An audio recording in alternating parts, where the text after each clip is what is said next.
अस्सलामुअलैकुम। किस हवाले से हम वीडियो बना रहे हैं, टाइटल में आपको इन्फॉर्मेशन तो हमने दे दी, लेकिन मैं थोड़ी सी मज़ीद तफसील में आपको जाऊंगा थोड़ी सी, ताकि आपको इसकी इन्फॉर्मेशन मिल सके। तो सबसे पहले तो ये है कि वीडियो जो है फॉरवर्ड कर करके देखेंगे तो आपको तो समझ में ही नहीं आएगा, तो उसके लिए आपको प्रॉपर वीडियो देखनी पड़ेगी और उस हवाले से आपको थोड़ा सा टाइम देना पड़ेगा। लेकिन थोड़ी सी मेरी बात को आप समझेंगे तो आपको समझ में आएगी बात। और मैं आपको एज आ ट्रैवल एजेंसी की फील्ड के हवाले से बताऊंगा कि डन बेस का मकसद क्या होता है। जो डन बेस पे लोग काम करते हैं, चाहे वो ट्रैवल एजेंट कर रहे हैं, चाहे कोई भी बंदे कर रहे हैं। अब तो नए नए लोग इन्वेस्टर आ गए हैं और वो हमारे पास आते हैं बाकायदा एजेंट, और हमसे ही काम करवाते हैं। और किसी से 25 लाख रुपए डन पे लेते हैं, किसी से 30 लाख रुपए डन पे लेते हैं। और ज़ाहिर बात है वो वही लोग उनको 25-30 लाख रुपए देते हैं जो उनको जानते हैं। जैसे किसी का कोई कज़न है, कोई जानने वाला है, उनको ये पता होता है कि यार ये मेरा पैसा कहीं नहीं जाएगा, मुझे मेरा पैसा रिटर्न मिल जाएगा। तो मैं थोड़ा सा आपको ये इन्फॉर्मेशन दे रहा हूँ कि वो लोग जब हमारे पास आते हैं वो क्या काम करते हैं, उनका क्या माइंड होता है। मैं उनके माइंड का आपको थोड़ी सी डिटेल बताता हूँ, क्योंकि मैंने काफ़ी 1-2 लोगों से पूछा, जो लोग आते हैं हमसे प्रोसेसिंग वगैरह करवाते हैं। तो मैंने बोला भाई ये आप लोग क्या करते हो, इतने इतने कैश लेकर आते हो। तो उन्होंने बोला भाई बात ये है कि हम डन बेस पे काम करते हैं। अच्छा, इसमें ज़्यादातर लोग जो है पंजाब के क्लाइंट होते हैं हमारे पास। पंजाब वाले लोग जो हैं वो ज़्यादातर पेमेंट भी लोगों को देते हैं, और इनका कोई गाँव देहात में ऐसा कोई सिस्टम होता है कि इनके वहाँ के कुछ बड़े होते हैं, उनके पास इनकी कुछ अमाउंट जमा हो जाती है। और उसके बाद जब इनका वीज़ा लग जाता है तो कुछ अमाउंट इन्होंने पहले से उनको दी हुई होती है, कुछ बाद में देते हैं। या ऐसा भी होता है कि ये पैसे अपने पास से लगाते हैं और मज़ीद पेमेंट जो है वीज़ा लगने के बाद उनसे ले लेते हैं। लेकिन अब मैंने इनसे थोड़ी सी डिटेल ये पूछी कि भाई हम तो आपसे इतने पैसे लेते ही नहीं हैं, हम तो आपको एक नॉर्मल प्रोसेसिंग चार्जेस की पेमेंट लेते हैं आपसे अपने, और उसके बाद एमबीसी की फ़ीस लेते हैं आपसे, और जो आपके डॉक्यूमेंट्स वगैरह होते हैं हम आपको तरीक़ेकार बता देते हैं कि आप इस तरह इसको कंप्लीट करें, थोड़ी सी मेहनत करें और उसके बाद जो है आप वीज़ा अप्लाई करें। और हम उनको भी यही बात बोलते हैं जिनसे हम काम लेते हैं, बोलते हैं भाई हम यहाँ वीज़ा नहीं देते हैं, वीज़ा एमबीसी देती है। लेकिन मेरी थोड़ी सी हैरत वाली बात है कि जब हमारे बंदे को क्लियर ये बात कहते हैं और वो पता नहीं किस तरह डन बेस पे दूसरे के साथ मुतमईन हो जाते हैं, तो मैंने फिर इस चीज़ की गहराई में गया। मैंने बोला मैं पूछूँ तो सही कि भाई ये डन बेस पे किस तरह ये काम कर रहे हैं। तो उनका कहना ये होता है कि, और हमारे साथ तो हो रहा है, वो रीअप्लाई भी करते हैं। तो उनका जहन ये होता है कि हम किसी क्लाइंट से अगर 12 लाख 15 लाख रुपए पकड़ लें पहले और 12-15 हमने बाद में लेने, तो हम क्या करते हैं कि उनके ऊपर जो एमबीसी की फ़ीस या जो ख़र्चा उनके ऊपर आता है या उनके जो मामलात होते हैं, तो वो कहते हैं कि हम अपने जेब से लगा लेते हैं। उनका कहना ये है कि अगर हम 10 क्लाइंट पे लगाते हैं या हम 15 क्लाइंट पे लगाते हैं, तो अगर 15 क्लाइंट का वीज़ा नहीं लगता तो 15 में से 10 का तो लग ही जाता है, 5 का तो लग ही जाता है। तो वो जो 10 या 5 का लगता है उनसे हमें इतनी अच्छी खासी अमाउंट आ जाती है कि हमें बाकी पेमेंट की नीड नहीं पड़ती। और जिनका नहीं लगता तो उनका हम रीअप्लाई में भी कोशिश करते हैं, और रीअप्लाई में भी नहीं होता हम थर्ड टाइम भी कोशिश करते हैं। तो वो कहते हैं कि हम अपनी तरफ से कोशिश करते हैं, क्योंकि वो प्रोसेस तो हमसे ही करवा रहे होते हैं, तो ये हमें भी नज़र आता है कि रीअप्लाई तो वो करवाते हैं। तो उनका कहने का मकसद ये होता है कि हम डन बेस पे उनसे इतनी खासी अमाउंट ले लेते हैं, और लेने के बाद जो है वीज़ा अगर लग जाता है, 10 लोगों में से 5 का भी लग जाता है, तो हमें अच्छी खासी अमाउंट मिल जाती है।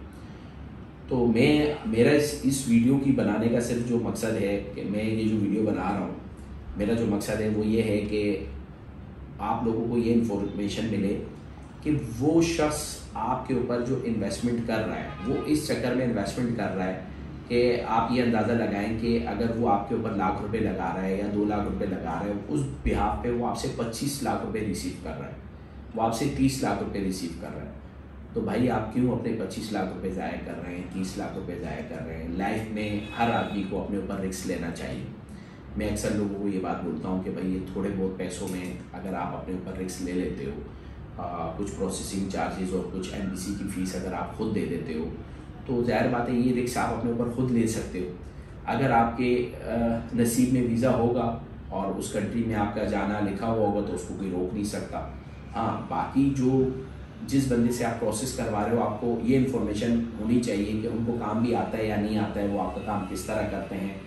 एक बंदा जो होता है वो उसका काम ही बड़ी बड़ी ट्रैवल एजेंसियां हैं, बड़ा बड़ा नाम है उनका, उनके बड़े बड़े काम है, उनके टिकटिंग का काम है, उनको टिकटिंग की इन्फॉर्मेशन है, वो टिकटिंग में जो है बहुत अच्छे पैकेजेस निकालते हैं, बड़े मामलात करते हैं।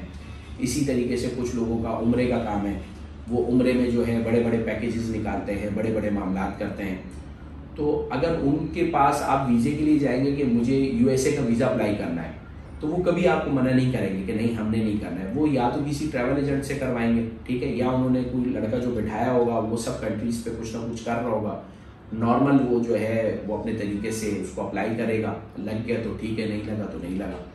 लेकिन एक बंदा ही ऐसा होता है कि वो स्पेशल तौर पे उसी कंट्रीज़ पे काम कर रहा होता है। जैसे कि हमने काफ़ी वीडियोस में आपको बताया है कि हमारा वर्ल्ड वाइड वीज़ा सर्विसेज का ही काम है, तो हमारा काम ही वीज़ा सर्विसेज का है।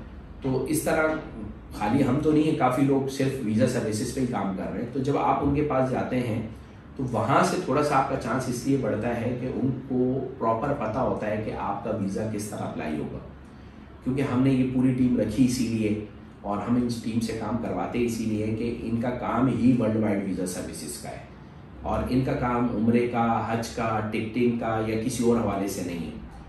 तो भाई आप अपने पैसे मत ज़ाया करें, मत किसी को 25 लाख रुपए दें, 30 लाख रुपए दें, 20 लाख रुपए दें। आप अपने ऊपर खुद रिस्क लें, आप वीज़ा अप्लाई करें, इंशाअल्लाह ताला आपको वीज़ा लग जाता है।